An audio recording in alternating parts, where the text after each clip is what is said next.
Hi there, folks. I'm Dara Star Tucker, and this is The Breakdown. Thank you all so much for joining me today. I'm happy to be coming to you once again to talk about the issues that matter. If you are looking to find me online, you can find me at the KJLH Instagram page. That is Radio Free KJLH on Instagram. You can find my personal page at Dara Tucker B. Everywhere else, I am Dara Star Tucker. That's Dara with one R and Star with two.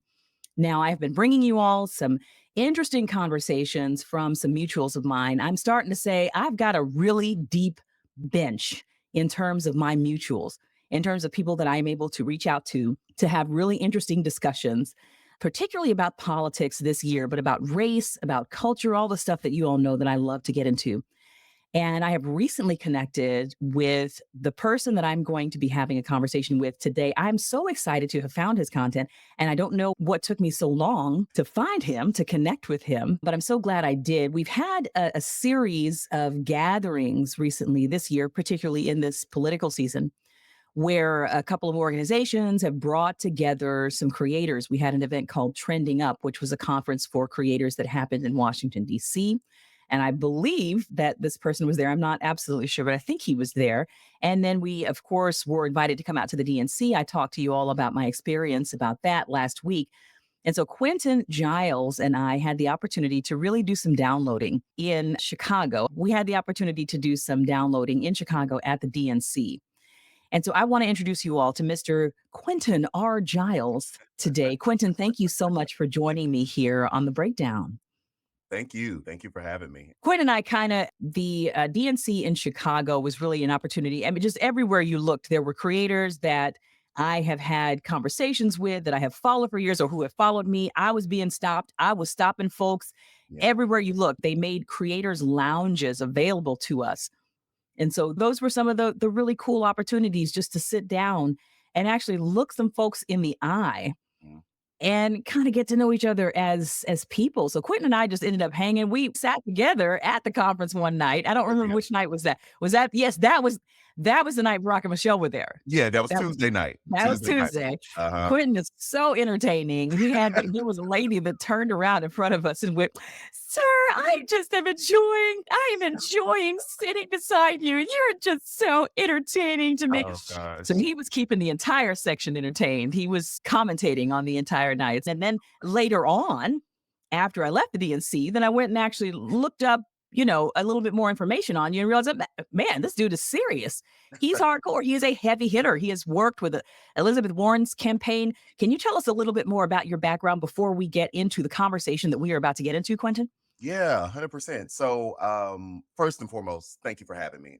And I started this whole political journey really, I want people to know, out of a little bit of frustration and in bonding with my mom. And so I have always been a content creator. My background is not in journalism or political science. Actually, I have an undergrad and a master's degree in social work, and I'm a therapist in my quote unquote 9 to 5 world, mental health therapist. But I create political updates and breaking news updates online, really because I just feel like everyone should know what's going on. We all pay taxes, and taxes paid, politicians create laws that we must abide by, or there are negative consequences. So in turn, we pay people to tell us what to do. And so I don't know about anybody else, but I like to have a say of where my pennies are going. I like to know what my nickels are running to. So I'm involved, and I want everybody else to be involved as well. And so that's really the reason I do what I do. And I've been blessed enough, to grow this platform to a level that has really garnered a lot of attention and a lot of opportunities. And so I've been on various news organizations, Black News Channel when it was a thing, Revolt Black News, Great Day Washington, CBS here in Houston, Texas, Fox, 26 here in Houston, just Scripps News, just for my political commentary. Again, no political journalism background, just speaking plain to the people about what's going on. And so from there, I've done some messaging online for the Stacey Abrams gubernatorial campaign, the second gubernatorial campaign, and the Elizabeth Warren presidential campaign. And I must say, we love Joseph, and we definitely ride at dawn for Kamala, but we missed out on a great president in Elizabeth Warren. I have to say it. I have to say it. She is one of the only politicians I have physically gotten out of my house for to campaign for. The only one. Wow. And it was so interesting to see the reception that she Yes. received at the Yes. DNC. I don't Yes. know that a lot of people were necessarily watching. I don't remember. I think that was that the final night? Was Elizabeth Warren the final night? I think It she was was. I either, think that was yeah, the final night. Yep, that was the yeah. last night. It was amazing. And I Yes. thought, whoa, oh, wow, there's something here. Yes. There's something very deep that people obviously realize, was missed with Yes. her. Oh, we missed it. Oh, I'm getting chills right now just thinking about Yeah. it. That is a smart woman. She Yeah. is a smart one. Her policies are so thorough and thought through, and you could tell that they always thought about how can we do the most good for the most people. Mhm. Like there's no perfect Mhm. politician, there's no perfect policy, right? There's Mhm. always going to be people on the margins. It is our jobs as decent human beings to try to capture those people on the margins. But Mhm. since we live in the world that we live in, we should create laws and policies that do the most good for the most people, especially for the people that need it. And Mhm. that is what we got in that campaign. And so that is why she is one of the only, actually, she is the only person I have gone outside to sweat for, to get people to know or to try to Yeah. educate people on what she was trying to do for our country. So, Yeah. yeah, Well, I'm just really thankful for the wealth of knowledge and information, wisdom that you bring. You keep your audience abreast of what's going on politically. And I'm not necessarily even the one to jump in with all the current breaking news and all this stuff. sure. I admire people who are able to do that. I'm sitting back, just kind of eating my popcorn, watching the show, and then I'll come every 4 or 5 days or whatever and kind of contextualize certain things, which I enjoy doing. Before I played this video of mine where I sort of did a wrap up of some of my impressions of the DNC, some of my impressions about kind of where we are really as Black folks Yeah. with the Democratic Party, with Kamala Harris as a nominee, with everything that we're facing right now. I had so much that I wanted to say, and I really only said a fraction of it with this piece I'm going to play. Before we play that, can you tell the folks where to find you online, Oh, please? sure. TikTok, Quentin Giles, saying for Instagram. Well, the Q with Q on Instagram. It's kind of a play on words as political things pop up into the Q. Then Q explains it to you. One day I'll have a show. And and also on YouTube, Quentin R. Giles. You can find me there as well. Quentin Giles. All right, so we're going to go now into kind of a thought piece, I guess, that I did on the current state of our politics and just my thoughts, my ruminations as a Black woman, witnessing what I'm witnessing, acknowledging the state of the world right now, what it is that we're fighting against, what our goals are, what my assignment is Yeah. as a human being.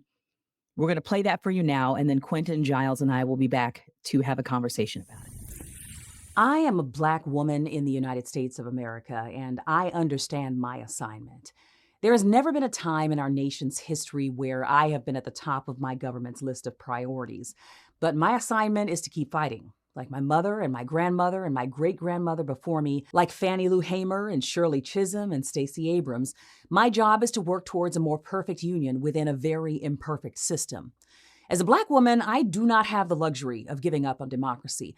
I don't have the luxury of saying none of this matters. I don't have the luxury of claiming both parties are the same while enabling nefarious anti-democratic forces to take root and snuff out the hard-won victories that we've achieved over the last 100 years.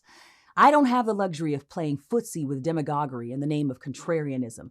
None of that benefits me or anyone that I care about. I was able to attend the DNC in Chicago this year, and once I got past the discomfort of being surrounded by the type of fanaticism that resembled my evangelical upbringing a little bit too closely, I was able to take in some of the messaging around what the Democratic Party purports to stand for in 2024. Like any political party, the messaging of the Democrats has shifted to fit the times.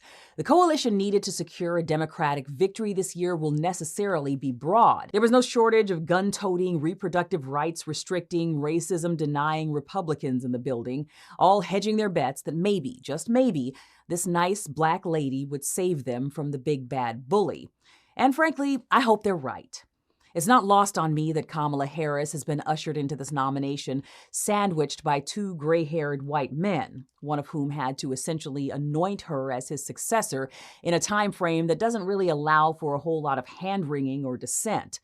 The Democratic Party as a whole understands what it's up against, and they know that they don't have a whole lot of time for infighting. And that doesn't make Kamala any less qualified for the job, but it does stop a whole lot of needless lip flapping, and it requires a lot of progressive folks to push past their own biases and put their support behind someone that they had underestimated for far too long. This nomination really couldn't have happened any other way, and I think we all know that.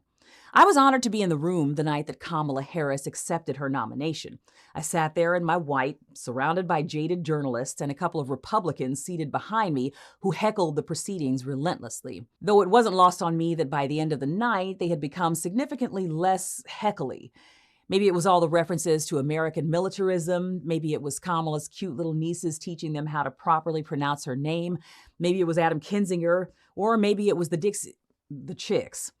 But somewhere along the way, I got the impression that those Republican hecklers got the impression that there might actually be a place in this party for them.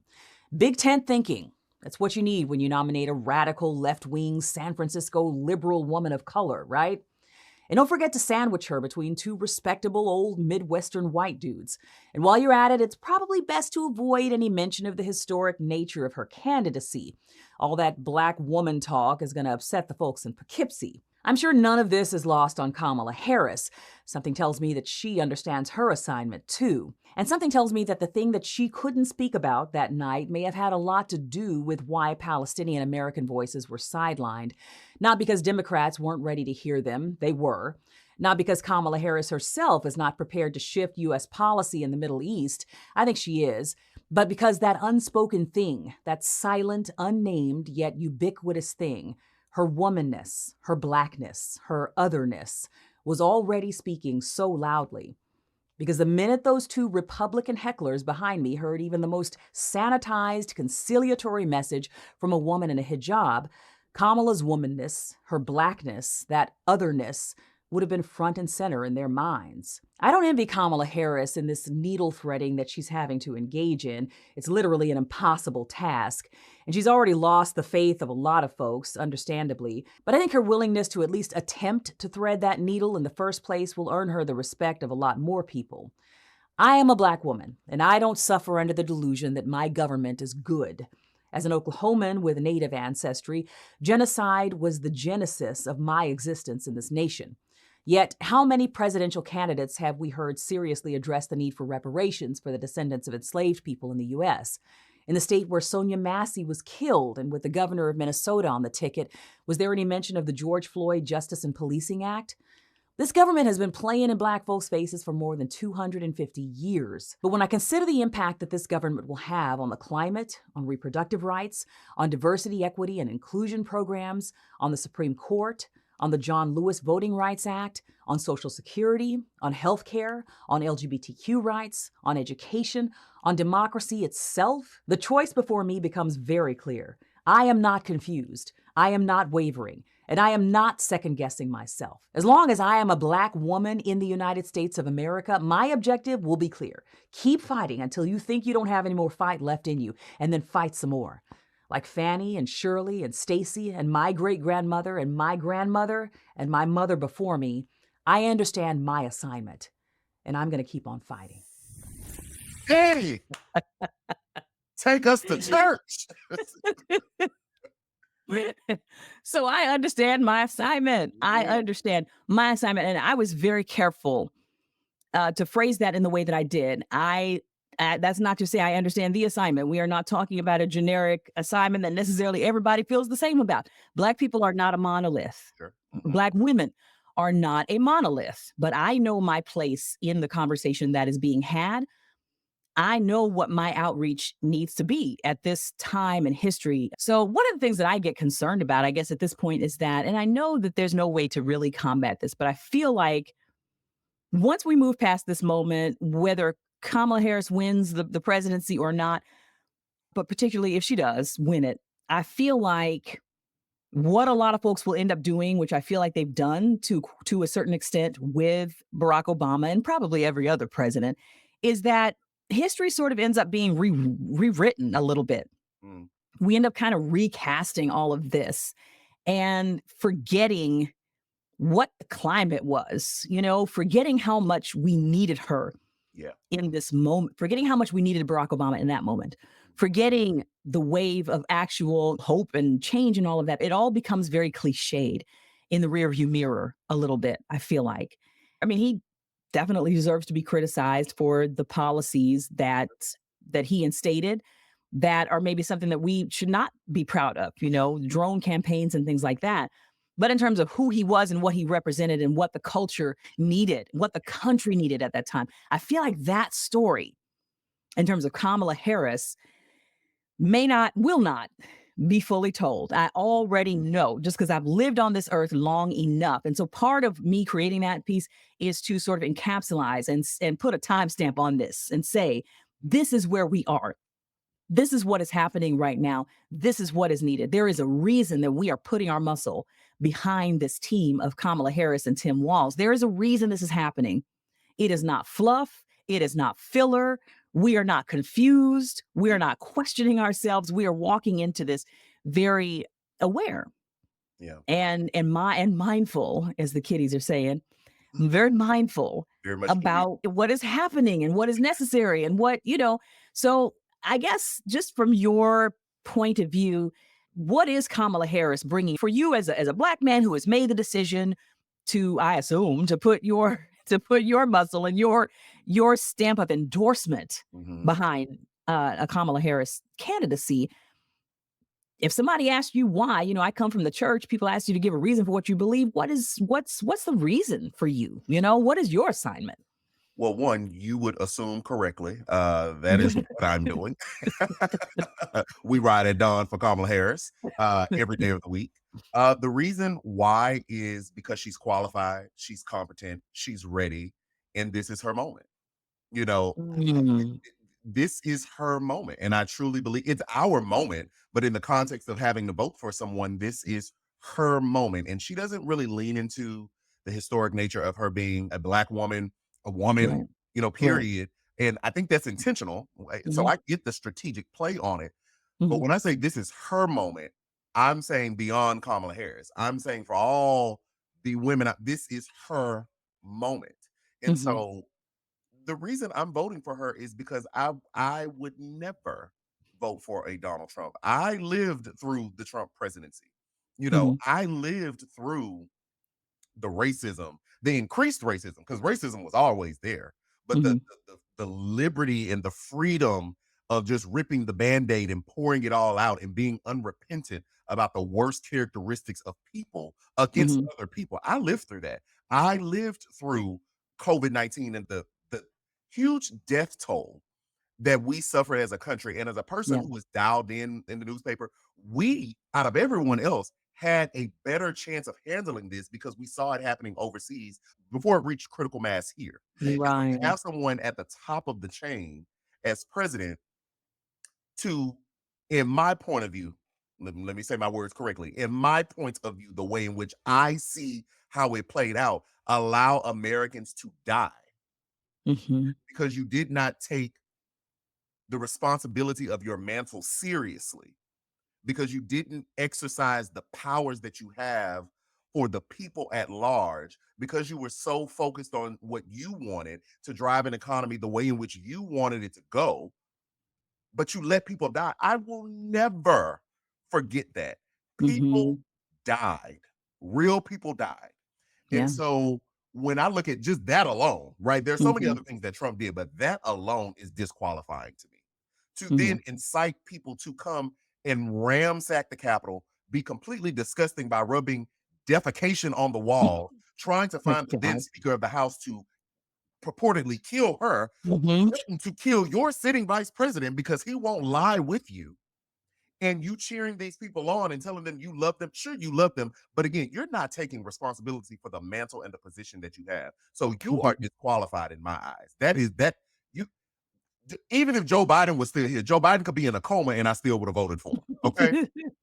But because we have Kamala Harris now, and I'm thankful to Joe that he stepped aside, and I don't know that we've given him enough credit to say to acknowledge the fact that he relinquished power when so Mhm. many people in politics are power driven and power hungry. Right. He relinquished power and Kamala Harris stepped. He didn't give her the spot. She stepped up and she earned that spot. Mhm. And to view her previous record, which has been lied upon years now about her incarcerating Black men, I'm glad we've debunked that at a Mhm. disproportionate rate. But to view her record in the past, to see what she wants to do now in her economic policies, building new homes, giving grants to people to get into new homes, right? Changing our tax structure so that the ones at the top actually pay their fair share into Right. the system. I can't help but to put my vote behind that person who is competent, one. Two, who does not want to drag us back to a past where I would be considered three-fifths of a person. Mhm. So that's why I'm voting for Kamala Harris, because it's her moment. She's ready, and it's time to move forward. It is time to continue to progress. And I Mhm. would never vote for a man that wants to take us back. Well, there has been a lot of discourse between the Black community and really the Palestinian community or the pro-Palestinian community Sure. on TikTok Mhm. specifically, where both of us, I assume, spend a lot of time. Yes. Yeah. And this has kind of come to a head. I've talked about it a little bit on this program in the past, but I haven't really gotten that deep into it. I mean, this is kind of an, as they say, a chronically online conversation because I don't know that a lot of people are really as focused on this issue outside of these social media spaces, Mhm. but on social media within the pro-Palestinian community. When the invasion of Gaza happened after October 7th, Black folks were dialed in. Millennial generation, Gen Yeah. Z on TikTok, on Instagram have been super dialed into this and have been some of the strongest proponents for ending that onslaught, ending that genocide, and for not continuing to fund the arms to Israel. Correct. And so Black folks have stepped up in this conversation around Gaza. But now there's this weird dynamic that is happening online where all of this is sort of coming to a head. Now we've got Kamala Harris out here, out front, Hmm. the first Black woman as a major party's nominee for president who looks like she may have the momentum to Yeah. actually execute this, Hmm. to be able to take office. And now we have this contingent of pro-Palestinian protesters who were all at the DNC because I got yelled at by them as I was walking past them trying to get to my car on, I think it was Wednesday night, when they were kind of yelling over each other and y'all yelling at us. Yeah. And so, there's this discomfort really that's happening within the Black community. And I got to say, it makes me pretty uncomfortable. The idea of this pro-Palestinian movement kind of coming to a head with Black folks who are now stepping back and saying, hey, we are attending to our own best interests. We have Correct. a whole lot of issues. And it's one of the things that I addressed, as you heard in the piece that I just did.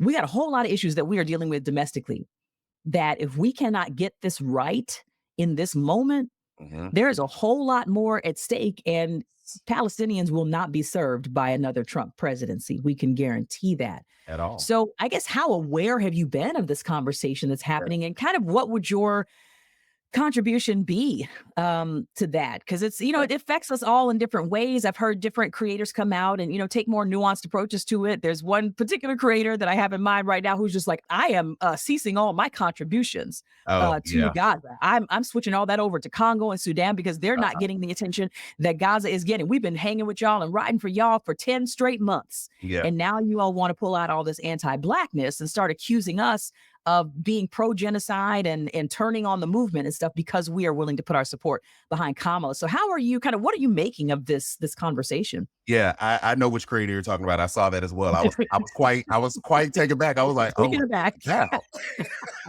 Like, okay, well, that's one way to handle that. All right. It was like an about ship. Right. Okay.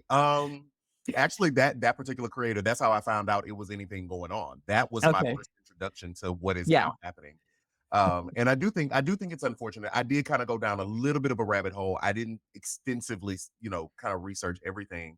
But I think what has happened is the voice of the few has amplified it into something more than what I think it should have been.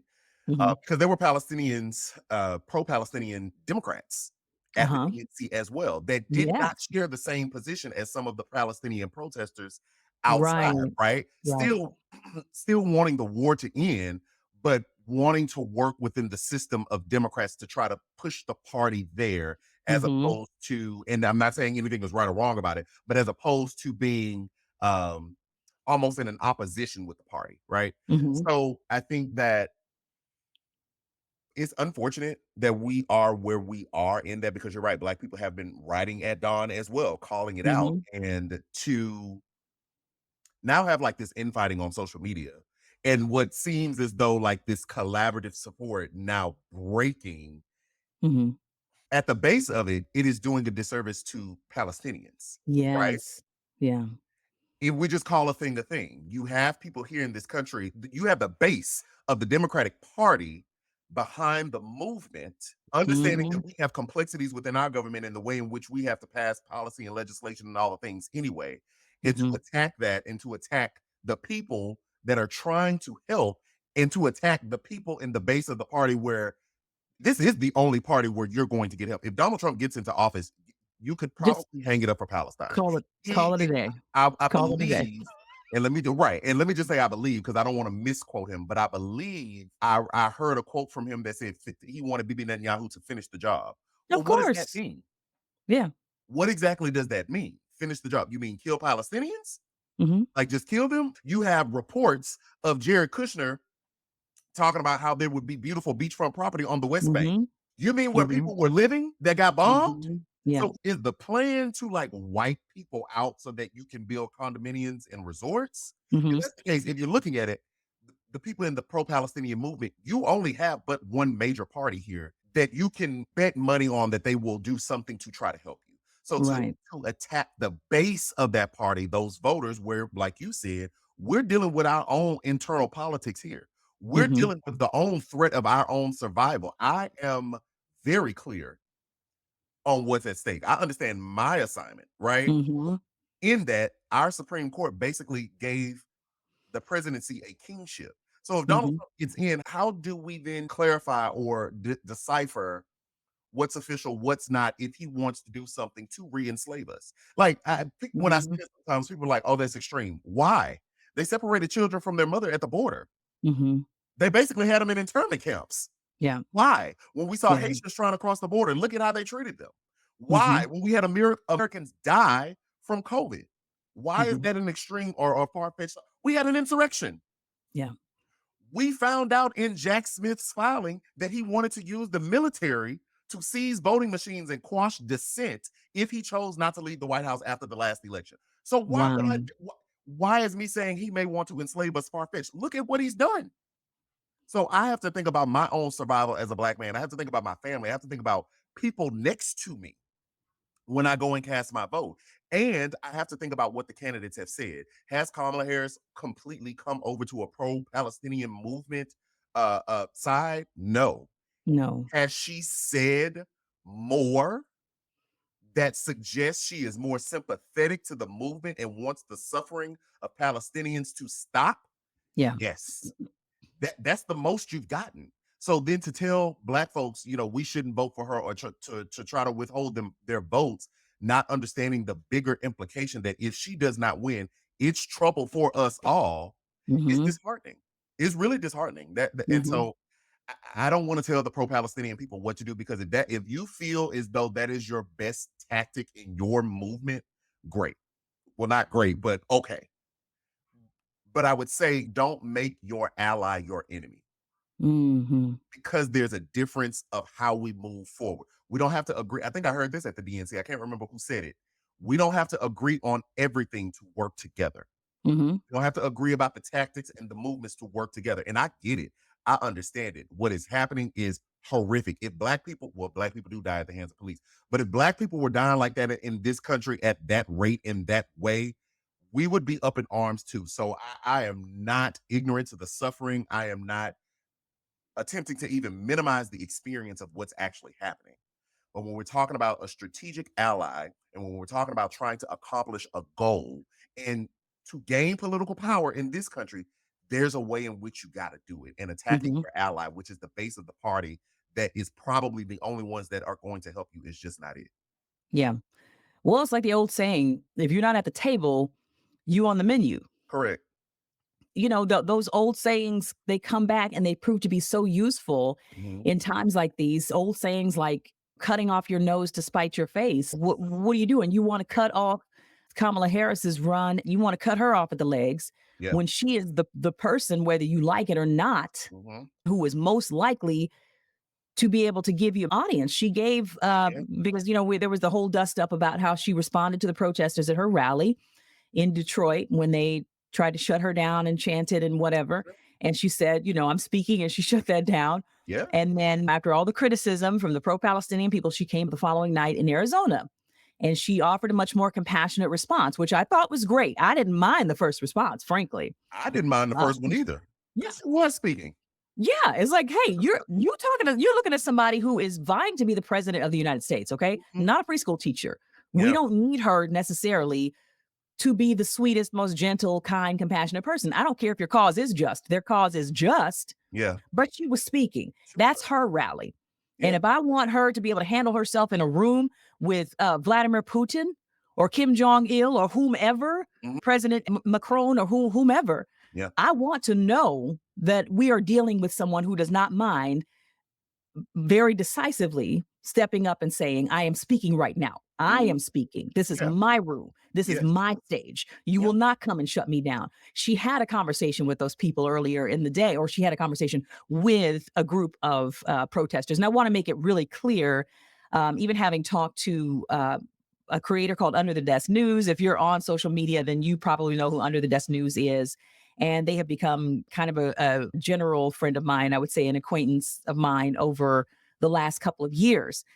And they were very careful to make a distinction between the uncommitted, that's what it's called, the uncommitted movement versus a lot of the protesters who are being very disruptive. Mhm. And so a Mhm. lot of people, we're not parsing this stuff out. Even people like you and me who are following politics fairly closely, Sure. we don't even necessarily know. Well, she met with the uncommitted movement. Okay. And then there was this other group of people that showed up Mhm. at her rally and started shouting her down. In our minds and in a lot of people's minds, it's like, okay, here's this whole group of pro-Palestinian Right. people who Right. are here just trying to derail her nomination. Yeah. And that produces a lot of feelings of discomfort, I'll say, with me, and Yeah. frustration. Because I'm like, what are you doing? What are you doing? You're messing up the one possible, Yes. possible ally that you may have in this fight.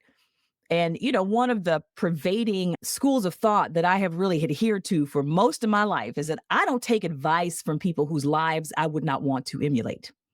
So if you're coming up into my comment section and you're telling me that I ought to be cutting off support for Kamala Harris out of a sense of moral superiority, well, how dare you vote with this person who is a part of an administration that has committed genocide?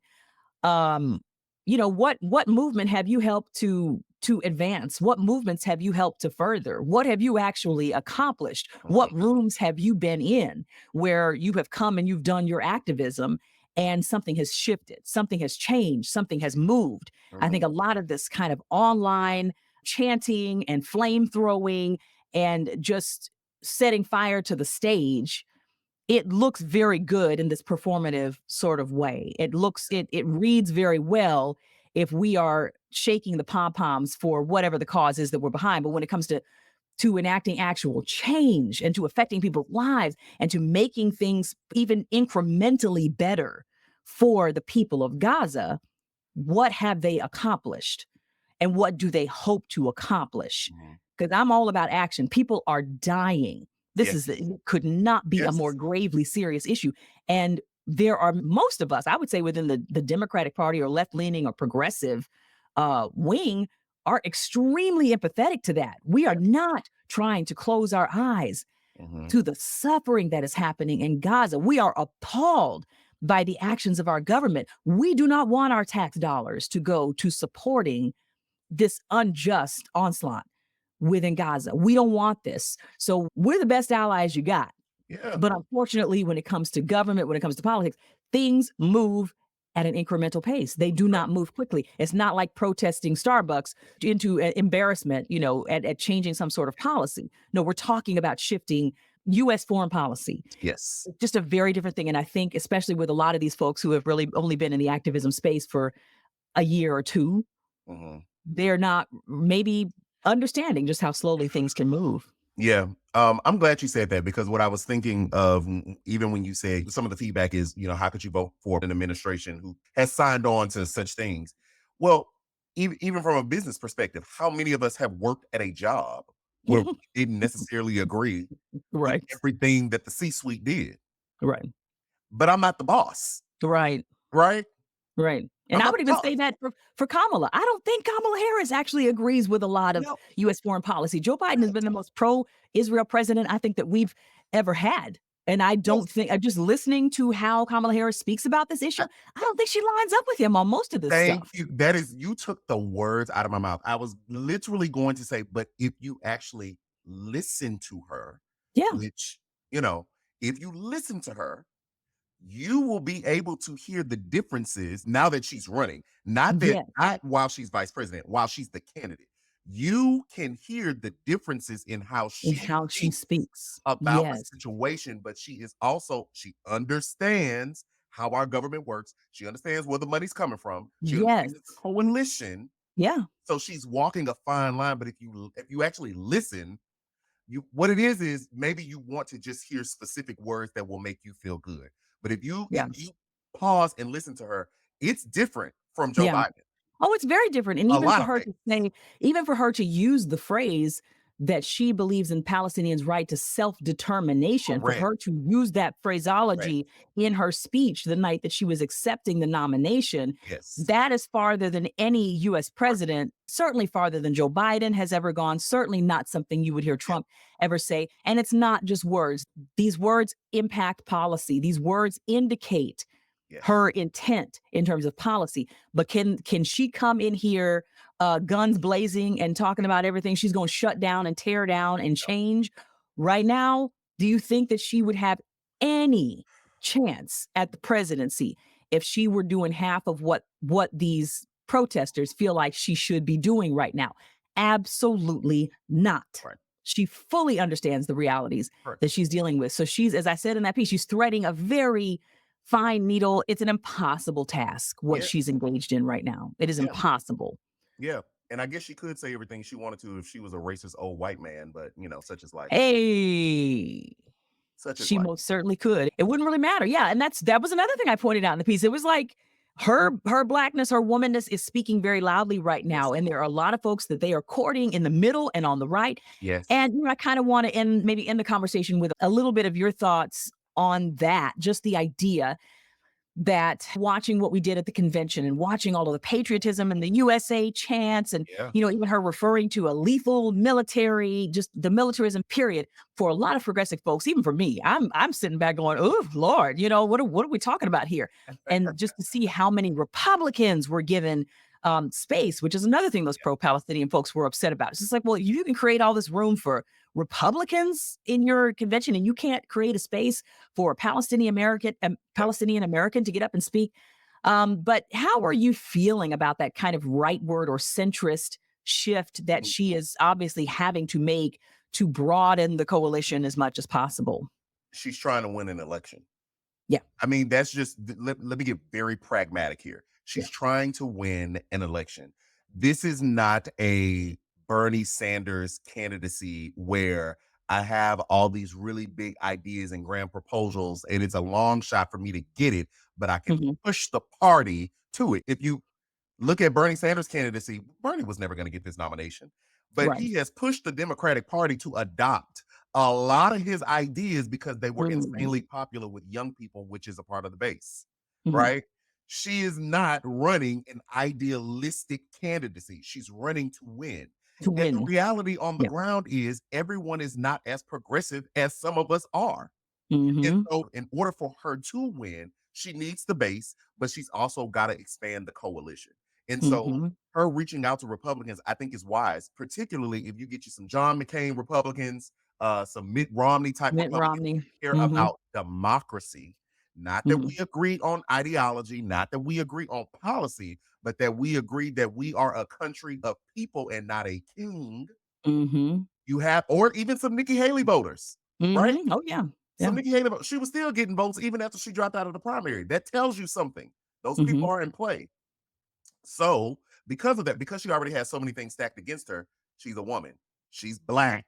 Mm-hmm. Let me go back. She's black. She's a Uh-huh. woman. Let me go back. She's a woman. She's like, I don't know which one goes first as far as like what the strike is against her. I'm not a Right. racist person. I'm here for it. She's being pragmatic about and understanding people are racist. People are Mm-hmm. scared of the unknown. And so, no, she's not playing into her womanhood, her ethnic identity. She's running on her record. She's running on the intelligence that she has, and she's reaching out to people that need a home. There are Mm-hmm. Republicans that don't want a Donald Trump. There are independents that don't want a Donald Trump. Mm-hmm. So if she can move a little bit more to the center, which I get it, I'm not saying that I personally agree. I just understand the chessboard Mm-hmm.